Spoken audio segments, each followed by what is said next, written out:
जैसा कि नाम है, आप तक पहुंचाएंगे सही और सटीक खबर। जनता की सुननी है और सरकार को सुनानी है। ये है आई ऑफ ट्रुथ।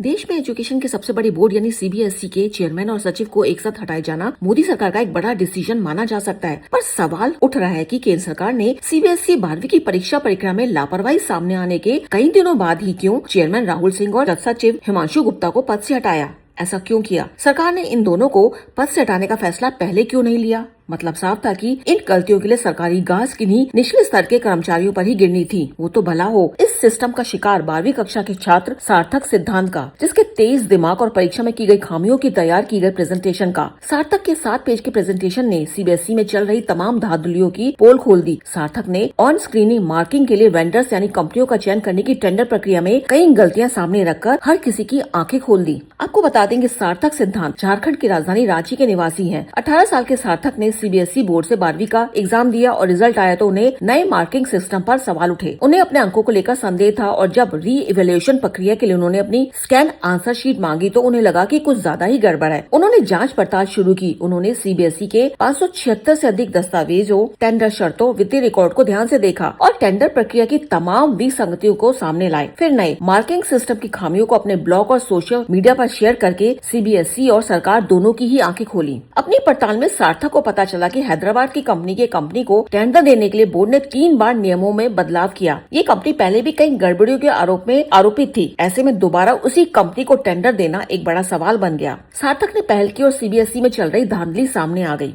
पर साथ ही यह सवाल भी खड़ा हो गया कि क्या इन 2 अधिकारियों को हटाने से पिछले कई सालों से शिक्षा के क्षेत्र में चल रही अनियमितताओं को रोक लग जाएगी? जी हाँ, पिछले काफी समय से बड़ी बड़ी परीक्षाओं के पेपर लीक होना, परीक्षा करवाने में धांधली, नकल होना आदि के मामले लगातार बढ़ रहे हैं और अब सीबीएसई में हुई धांधली का मामला सामने आ ही गया, जिसके चलते शिक्षा मंत्री को बचाने के लिए ही शायद 2 बड़े अधिकारियों की कुर्बानी दे दी गई। पर मोदी सरकार को समझना होगा कि देश के विकास की पहली सीढ़ी शिक्षा से ही शुरू होती है और मोदी सरकार यहाँ चल रही धांधलियों, कमियों, लापरवाही को रोकने में नाकामयाब साबित हो रही है। सवाल भी उठ रहे हैं कि क्या पूरी शिक्षा प्रणाली को आरएसएस का एक्सपेरिमेंट केंद्र बना दिया गया है, जो जब चाहे इस शिक्षा नीति में जमा घटा गुणा भाग करके लाखों छात्रों के भविष्य से खिलवाड़ करता रहे। समय रहते ही मोदी सरकार को इस तरफ ध्यान देना होगा। कहीं ऐसा न हो बहुत देर हो जाए और देश का युवा इसके खिलाफ बगावत कर उतर जाए। हैरानी और शर्म की बात तो यह भी है कि देश का विपक्ष भी शिक्षा पर राजनीति करने का कोई मौका नहीं छोड़ता, जिसमें राहुल गांधी का नाम सबसे पहले आता है। अब यह बात तो आम जनता की समझ में आ ही गई है कि राहुल गांधी चर्चाओं में रहने का कोई मौका नहीं छोड़ते। उन्हें देश की शिक्षा व्यवस्था में व्याप्त खामियों में शायद ही कोई दिलचस्पी हो, पर हाँ, हाल फिलहाल में पेपर लीक होने के मामलों को वो जिस जोर शोर से जनता के सामने लाए और अब वो जिस तरह से सार्थक के साथ फोटो शूट करवा रहे हैं, उनकी मीडिया में रहने की मंशा सामने दिख रही है। मतलब सरकार लापरवाह है तो विपक्ष राजनीति रोटियां सेकने में मशगूल। क्या होगा देश की शिक्षा का?